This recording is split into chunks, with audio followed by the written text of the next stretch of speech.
हजारों साल तक हम इंसान इस धरती पर बस एक मेहमान की तरह थे, एक ऐसे यात्री जो विशाल जंगलों और अंतहीन मैदानों में भटकता रहता था। हमारी हर सुबह एक ही सवाल से शुरू होती थी, आज रात का खाना मिलेगा या नहीं।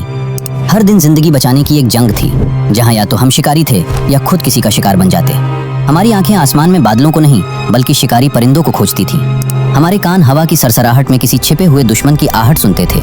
घर जैसी कोई चीज नहीं थी, बस गुफाओं की अस्थायी पनाहगाहें थीं। जिंदगी का सिर्फ एक ही मकसद था, किसी तरह जीवित रहना। लेकिन फिर आज से लगभग 12,000 साल पहले कुछ ऐसा हुआ जिसने सब कुछ बदल दिया। जब आखिरी हिमयुग की बर्फ पिघल रही थी और धरती एक नई करवट ले रही थी, हमारे पूर्वजों ने प्रकृति के एक बहुत ही साधारण से नियम में एक असाधारण राज खोज निकाला। एक ऐसा राज जो हमें भटकते हुए शिकारी से अन्नदाता बनाने वाला था, खाना बदोश से समाज बनाने वाला था और पत्थर के औजारों से भविष्य लिखने वाला था। ये कहानी सिर्फ गेहूं के एक दाने या चावल की एक बाली की नहीं है। ये उस चिंगारी की कहानी है जिसने इंसानियत के सफर को एक नई रफ्तार दी। ये उस एक खोज की कहानी है जिसने हमें और आपको बनाया। तो आखिर वो कौन सी खोज थी? चलिए आज समय में पीछे चलते हैं और उस क्रांति की कहानी को परत दर परत खोलते हैं। जरा आज से 12,000 साल पहले की दुनिया की कल्पना कीजिए। एक ऐसी दुनिया जिसमें न शहर थे, न गांव, न खेत और न ही अगले पल की कोई गारंटी।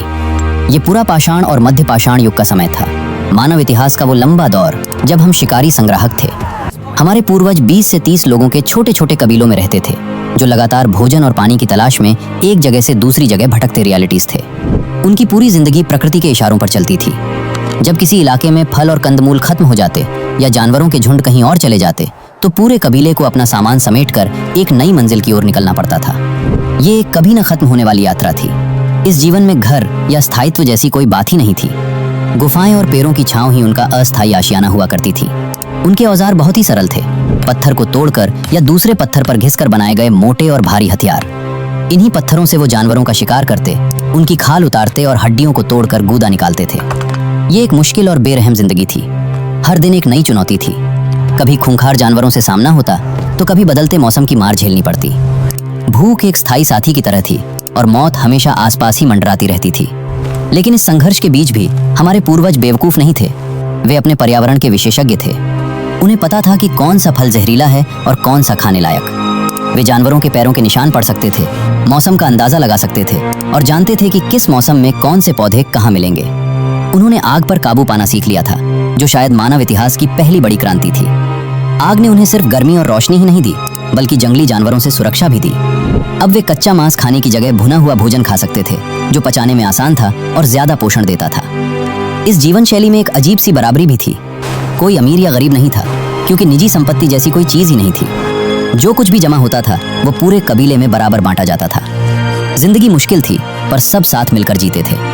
मध्य प्रदेश की भीमबेटका जैसी गुफाओं में मिली हजारों साल पुरानी चित्रकारी इस बात की गवाह है कि शिकार और संघर्ष के बीच भी उनके अंदर एक कलाकार जिंदा था।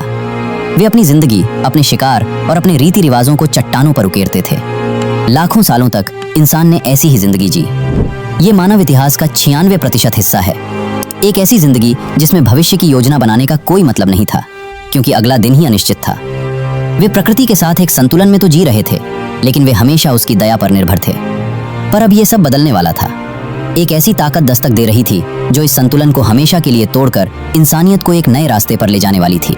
लाखों साल के ठहराव के बाद आखिर ऐसा क्या हुआ कि इंसान ने हजारों सालों की अपनी शिकारी जीवन शैली को छोड़ने का फैसला कर लिया? ये कोई एक दिन में हुआ चमत्कार नहीं था, बल्कि इसके पीछे कई बड़ी वजहें थीं, जिसमें संयोग, मजबूरी और प्रकृति का एक बहुत बड़ा खेल शामिल था। इस कहानी का एक बड़ा मोड़ आज से लगभग 12,900 से 11,700 साल पहले आया। इस समय को वैज्ञानिक यंगर ड्राइस कहते हैं, जब धरती का मौसम अचानक बहुत ठंडा और सूखा हो गया।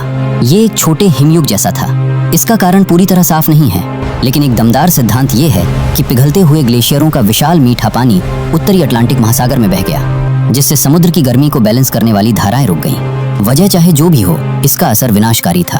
तापमान अचानक गिर गया, जंगल सिकुड़ने लगे और मैमथ जैसे विशालकाय जानवर, जिनका हमारे पूर्वज शिकार करते थे, धीरे धीरे विलुप्त होने लगे। ये एक प्रलय जैसी स्थिति थी। जिन जंगलों और मैदानों पर शिकारी संग्राहक भोजन के लिए निर्भर थे, वे या तो बंजर हो गए या बर्फीली ठंड की चपेट में आ गए। सीरिया में अबू हुरैरा जैसे पुरातात्विक स्थलों से मिले सबूत बताते हैं कि इस दौरान शिकारी संग्राहक समुदायों को भोजन के भयानक संकट का सामना करना पड़ा। उनके खाने के पारंपरिक स्रोत खत्म हो रहे थे। अब सिर्फ शिकार पर निर्भर रहना नामुमकिन था। शायद इसी मजबूरी और हताशा के आलम में किसी ने कुछ ऐसा देखा होगा जिस पर पहले कभी किसी ने ध्यान नहीं दिया था। हो सकता है ये एक महिला रही हो जो अपने कबीले के लिए जंगली अनाज के दाने इकट्ठा कर रही थी। शायद कुछ दाने गलती से उसके डेरे के पास नम जमीन पर गिर गए हों। कुछ हफ्तों बाद जब बारिश हुई तो उसने देखा होगा कि उन्हीं गिरे हुए दानों से नए पौधे उगाए हैं। ये एक जादुई पल रहा होगा। ये समझना कि बीज सिर्फ खाने के लिए नहीं है, बल्कि उनसे नया जीवन, नया भोजन पैदा किया जा सकता है। ये मानव इतिहास का सबसे बड़ा यूरेका मोमेंट था। ये किसी एक इंसान या एक जगह की खोज नहीं थी। ये एक धीमी प्रक्रिया थी जो शायद दुनिया के कई हिस्सों में अलग अलग समय पर हो रही थी। लोग धीरे धीरे समझने लगे थे कि अगर वे बीजों को फेंकने के बजाय उन्हें सहेज कर रखें और सही समय पर मिट्टी में बो दें तो उन्हें भोजन के लिए भटकना नहीं पड़ेगा। वे अपना भोजन खुद उगा सकते हैं। यंगर ड्राइस की ठंडक लगभग 1150 से 1300 साल तक चली। जब ये दौर खत्म हुआ और जलवायु फिर से स्थिर और गर्म होने लगी तो खेती के लिए हालात और भी अच्छे हो गए। अब इंसान के पास ज्ञान भी था और प्रकृति का साथ भी। कुछ इतिहासकार इसमें एक मजेदार पहलू और जोड़ते हैं, आलस। हो सकता है कुछ कबीले बस इसलिए एक जगह टिक गए क्योंकि वे भोजन के लिए दूर दराज के इलाकों में भटक भटक कर थक चुके थे। उन्हें ये विचार ज्यादा आकर्षक लगा कि क्यों न भोजन को ही अपने पास उगा लिया जाए, बजाय इसके कि भोजन के पीछे भागा जाए। कारण चाहे जो भी रहा हो, जलवायु का दबाव, एक अचानक हुई खोज या बस भटकते जीवन से छुटकारा पाने की इच्छा, एक चिंगारी सुलग चुकी थी। इंसान ने प्रकृति के कोड को क्रैक कर लिया था। अब वो सिर्फ प्रकृति से लेने वाला नहीं, बल्कि उसे आकार देने वाला बनने की राह पर था। शिकार का युग खत्म हो रहा था और किसान का जन्म होने वाला था। खेती की वो चिंगारी सबसे पहले मध्य पूर्व के एक खास इलाके में एक बड़ी आग में बदली। इस इलाके को इतिहासकार फर्टाइल क्रिसेंट या उपजाऊ अर्धचंद्र कहते हैं। ये आज के इजराइल, जॉर्डन, सीरिया, तुर्की, इराक और ईरान के कुछ हिस्सों को मिलाकर बना एक चांद के आकार का क्षेत्र था। ये इलाका बहुत खास था। यहाँ टिग्रिस और यूफ्रेट्स जैसी नदियां बहती थीं और सबसे जरूरी बात, यहाँ गेहूं और जौ जैसी जंगली घासें बहुतायत में थीं। यहीं पर लगभग 10,000 ईसा पूर्व के आसपास दुनिया के पहले किसानों ने जानबूझकर बीज बोना और फसल काटना शुरू किया। ये नवपाषाण क्रांति की औपचारिक शुरुआत थी। जो फसलें उन्होंने सबसे पहले उगानी शुरू की वे थीं गेहूं, जौ, मटर, मसूर और चना। लेकिन ये प्रक्रिया सीधी नहीं थी। जंगली गेहूं के दाने छोटे होते थे और पकने पर बालियां टूटकर बिखर जाती थी, जिससे उन्हें इकट्ठा करना बहुत मुश्किल होता था। शुरुआती किसानों ने शायद अनजाने में ही एक तरह की जेनेटिक इंजीनियरिंग शुरू कर दी। वे उन पौधों के बीजों को अगले साल बोने के लिए चुनते थे जिनकी बालियां मजबूत होती थीं और दाने बड़े होते थे। हजारों सालों की इस चयन प्रक्रिया के बाद जंगली पौधे धीरे धीरे घरेलू फसलों में बदल गए। खेती के साथ साथ औजारों में भी क्रांति आई। पुरापाषाण काल के भारी भरकम पत्थरों की जगह अब नवपाषाण युग के ज्यादा बेहतर और पॉलिश किए हुए औजारों ने ले ली। जमीन खोदने के लिए पत्थर की कुदालें बनी, फसल काटने के लिए चकमक पत्थर या हड्डियों से बनी दरांती का आविष्कार हुआ। अनाज पीसकर आटा बनाने के लिए पत्थर के सिलबट्टे बनाए गए। ये औजार भले ही साधारण लगे, पर इन्होंने खेती को कहीं ज्यादा आसान बना दिया। ये क्रांति सिर्फ एक जगह तक सीमित नहीं रही। चीन में यांगजी और पीली नदी की घाटियों में लगभग 9000 साल पहले लोगों ने जंगली चावल को उगाना शुरू किया। अमेरिका में मक्का और सेम की खेती शुरू हुई और अफ्रीका में ज्वार और बाजरा उगाया जाने लगा। अब कहानी को भारतीय उपमहाद्वीप में लाते हैं। यहाँ कृषि क्रांति के सबसे पुराने सबूतों में से एक मेहरगढ़ नामक स्थल से मिलते हैं, जो आज के पाकिस्तान के बलूचिस्तान प्रांत में स्थित है। मेहरगढ़ में पुरातत्वविदों को 7000 ईसा पूर्व के भी सबूत मिले हैं, जो दिखाते हैं कि यहाँ के लोग गेहूं और जौ की खेती करते थे और भेड़ बकरियों को पालते थे। ये सिंधु घाटी सभ्यता से भी हजारों साल पुराना है और भारतीय उपमहाद्वीप में खेती और स्थायी बस्तियों की शुरुआत का सबसे मजबूत प्रमाण माना जाता है। मेहरगढ़ की खुदाई में मिट्टी की ईंटों से बने घर, अनाज रखने के भंडार, पत्थर के औजार और यहाँ तक कि दुनिया में कपास की खेती के शुरुआती सबूतों में से एक मिला है। मेहरगढ़ अकेला नहीं था। उत्तर प्रदेश की बेलन घाटी से चावल की खेती के शुरुआती सबूत मिले हैं, जो लगभग 4500 ईसा पूर्व के हो सकते हैं। बिहार के चिरांद जैसे स्थलों से भी नवपाषाण युग की कृषि बस्तियों के अवशेष मिले हैं। खेती के साथ एक नई चुनौती सामने आई, फसल को जमा कैसे किया जाए। इस जरूरत ने एक और बड़े आविष्कार को जन्म दिया, मिट्टी के बर्तन। शुरुआती किसानों ने गीली मिट्टी को आकार देकर और फिर उसे आग में पकाकर मजबूत बर्तन बनाना सीखा। इन बर्तनों में वे अनाज और पानी को चूहों और नमी से बचाकर सुरक्षित रख सकते थे। इस तरह बीज बोने के एक छोटे से विचार ने पूरी दुनिया को बदलना शुरू कर दिया था। खेत तैयार थे, औजार हाथ में थे और अनाज को सहेजने के लिए बर्तन भी बन चुके थे। इंसान अब सिर्फ एक शिकारी नहीं था, वो एक निर्माता बन चुका था। लेकिन इस बदलाव का असर सिर्फ उसके पेट तक ही सीमित नहीं रहने वाला था, ये उसके पूरे समाज को जड़ से बदलने वाला था। खेती के आविष्कार ने मानव समाज के पूरे ताने बाने को हमेशा के लिए बदल दिया। ये सिर्फ भोजन पैदा करने का एक नया तरीका नहीं था, बल्कि ये जीवन जीने का एक बिल्कुल नया नजरिया था, जिसके असर इतने गहरे हुए कि हम आज भी उसी दुनिया में जी रहे हैं जिसकी नींव पहले किसानों ने रखी थी। इसका सबसे पहला और सबसे बड़ा असर था स्थायित्व। शिकारी संग्राहक का जीवन एक अंतहीन सफर था, लेकिन किसान को अपनी जमीन और फसल के पास रहना पड़ता था। उसे बीज बोने, पौधों की देखभाल करने और फसल पकने तक उसकी रक्षा करने की जरूरत थी। इसी जरूरत ने उसे एक जगह टिकने पर मजबूर कर दिया और इसी से स्थायी बस्तियों और गांवों का जन्म हुआ। जेरिको, जो आज के फिलिस्तीन में है, और मेहरगढ़ जैसे स्थान दुनिया के कुछ सबसे पुराने ज्ञात गांव हैं। अब इंसान के पास एक घर था, एक स्थायी पता था। खेती के साथ साथ एक और क्रांति चल रही थी, पशुपालन। इंसानों ने महसूस किया कि कुछ जानवरों को मारने के बजाय उन्हें जिंदा पकड़कर पालना ज्यादा फायदेमंद है। भेड़, बकरी, गाय और सूअर जैसे जानवरों को पालतू बनाया गया। ये जानवर सिर्फ मांस का स्रोत नहीं थे।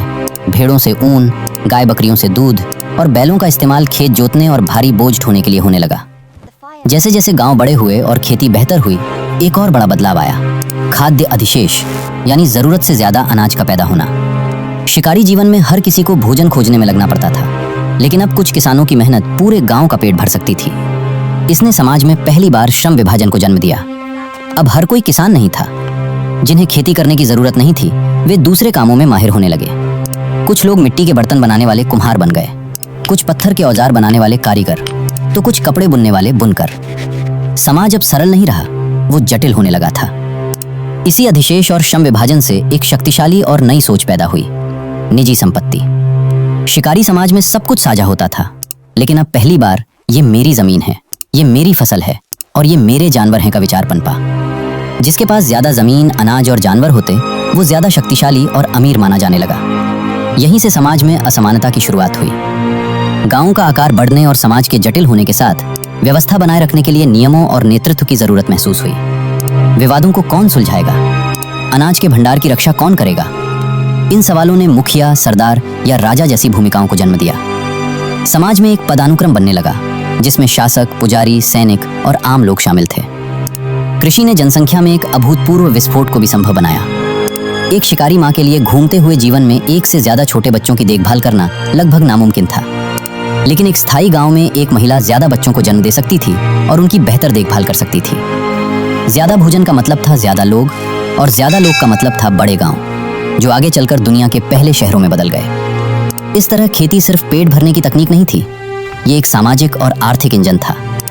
इसने हमें घर दिया, समाज दिया, विशेषज्ञता दी, व्यापार दिया, और हाँ, इसने हमें असमानता और संघर्ष भी दिया। जिस दुनिया को हम आज जानते हैं, जिसमें सरकारें, सेनाएं, बाजार और राष्ट्र हैं, उस सब की जड़ें उसी पहले बीज में छिपी हैं, जिसे किसी गुमनाम पूर्वज ने हजारों साल पहले जमीन में बोया था। अब तक हमने कृषि क्रांति की शानदार कहानी सुनी है, कैसे एक खोज ने हमें अनिश्चितता से निकालकर सभ्यता की दहलीज पर खड़ा कर दिया। लेकिन क्या ये कहानी इतनी सीधी है? क्या इस तरक्की की कोई कीमत नहीं चुकानी पड़ी? कुछ इतिहासकार और मानव विज्ञानी, जैसे कि जेरेड डायमंड, कृषि को मानव इतिहास की सबसे बड़ी गलती तक कहते हैं। ये एक चौंकाने वाला विचार है, लेकिन इसके पीछे कुछ ठोस तर्क हैं। पहला बड़ा नुकसान था हमारे खानपान में गिरावट। शिकारी संग्राहक दर्जनों तरह के फल, कंदमूल, मेवे और जानवरों का मांस खाते थे, जिससे उन्हें हर तरह के विटामिन और प्रोटीन मिल जाते थे। इसके उलट शुरुआती किसान कुछ गिनी चुनी फसलों जैसे गेहूं, चावल या मक्का पर निर्भर हो गए। उनका पेट तो भर जाता था, लेकिन उनके भोजन से पोषण की विविधता गायब हो गई। प्राचीन कंकालों के अध्ययन से पता चलता है कि शुरुआती किसानों का कद छोटा था, उनके दांतों में ज्यादा सड़न थी और वे पोषण की कमी से होने वाली बीमारियों से ज्यादा पीड़ित थे। दूसरा बड़ा खतरा था अकाल का डर। एक शिकारी संग्राहक कबीले के पास भोजन के कई विकल्प होते थे। अगर एक तरह का फल नहीं मिला तो कुछ और खा लिया, लेकिन एक किसान पूरी तरह से अपनी फसल पर निर्भर था। अगर सूखा पड़ गया, बाढ़ आ गई या कीड़ों ने फसल बर्बाद कर दी, तो पूरे गांव के सामने भूखमरी का संकट खड़ा हो जाता था। एक ही खाद्य स्रोत पर निर्भरता ने समाज को बहुत कमजोर बना दिया। तीसरी बड़ी कीमत थी बीमारियों का फैलाव। जब लोग छोटे घुमंतु समूहों में रहते थे तो महामारियां फैलना मुश्किल था, लेकिन गांवों और शहरों में हजारों लोग एक दूसरे के करीब घनी आबादी में रहने लगे। इसके अलावा पालतू जानवरों के बेहद करीब रहने से चेचक, खसरा और इन्फ्लुएंजा जैसी कई नई बीमारियां जानवरों से इंसानों में फैलने लगीं। चौथा, कृषि ने काम और मेहनत को बहुत ज्यादा बढ़ा दिया। माना जाता है कि शिकारी संग्राहक भोजन जुटाने के लिए हफ्ते में बस 15 से 20 घंटे ही काम करते थे। बाकी समय वे आराम करने और सामाजिक मेलजोल में बिताते थे। वहीं एक किसान को सुबह से शाम तक खेत में कमर तोड़ मेहनत करनी पड़ती थी। ये एक अंतहीन और थकाऊ काम था। कंकालों पर गठिया के निशान इस बात का सबूत हैं कि खेती का जीवन शरीर के लिए कितना कठोर था। और अंत में, जैसा कि हमने पहले देखा, कृषि ने सामाजिक असमानता और युद्ध को जन्म दिया। जब जमीन और अनाज के रूप में संपत्ति जमा होने लगी तो लालच और संघर्ष पैदा हुए। एक गांव दूसरे गांव के अनाज पर हमला करने लगा। समाज शासकों और शासितों, अमीरों और गरीबों में बंट गया। युद्ध और गुलामी जैसी संस्थाएं कृषि समाज की ही देन है। तो क्या इसका मतलब यह है कि कृषि एक गलती थी? शायद नहीं। ये एक ऐसा जाल था जिसमें इंसानियत एक बार फंसने के बाद बाहर नहीं निकल सकती थी। खेती ने भले ही व्यक्तिगत स्तर पर जीवन को ज्यादा कठिन बना दिया हो, लेकिन इसने जनसंख्या वृद्धि को संभव बनाया। एक बार जब आबादी बढ़ गई तो वापस शिकारी जीवन की ओर लौटना नामुमकिन था, क्योंकि वो जीवन शैली इतनी बड़ी आबादी का पेट नहीं भर सकती थी। ये एक तरह का समझौता था। हमने व्यक्तिगत स्वास्थ्य, आराम और बराबरी की कीमत पर खाद्य सुरक्षा और बड़ी आबादी को चुना। ये एक ऐसी क्रांति थी जिसने हमें सभ्यता तो दी, लेकिन उसकी एक भारी कीमत भी वसूली। तो चलिए वापस आज की दुनिया में लौटते हैं। आप शायद ही अपने स्मार्टफोन पर देख रहे हैं, एक आरामदायक कुर्सी पर बैठकर अपने घर की चारदीवारी के अंदर। हो सकता है कि आपने अभी अभी भोजन किया हो जिसमें रोटी या चावल शामिल हो। क्या आपने कभी सोचा है कि आपके जीवन की ये साधारण सी सच्चाई उस पहली फसल से कैसे जुड़ी है जिसे हजारों साल पहले किसी गुमनाम इंसान ने बोया था? वो एक खोज जिसने हमें शिकारी से अन्नदाता बनाया, मानव इतिहास की सिर्फ एक घटना नहीं है। ये वो नींव है जिस पर हमारी पूरी आधुनिक दुनिया खड़ी है। आपके हाथ में मौजूद स्मार्टफोन, जिस शहर में आप रहते हैं, जो किताबें आप पढ़ते हैं, जिस सरकार को आप चुनते हैं, इनमें से कुछ भी मुमकिन नहीं होता अगर हम आज भी भोजन की तलाश में भटक रहे होते। खेती ने हमें स्थायित्व दिया और उसी स्थायित्व ने हमें समय दिया। समय सोचने का, आविष्कार करने का, लिखने का, कला बनाने का और ब्रह्मांड के रहस्यों को समझने का। जब पेट भरने की चिंता कम हुई, तभी दिमाग का विकास सही मायनों में शुरू हुआ। गांवों से शहर बने, शहरों से साम्राज्य बने और साम्राज्यों ने ज्ञान विज्ञान को जन्म दिया। हाँ, ये रास्ता हमेशा आसान नहीं रहा। हमने देखा कि कैसे खेती अपने साथ बीमारियां, असमानता और युद्ध भी लेकर आई। आज भी हम उन चुनौतियों से जूझ रहे हैं। जलवायु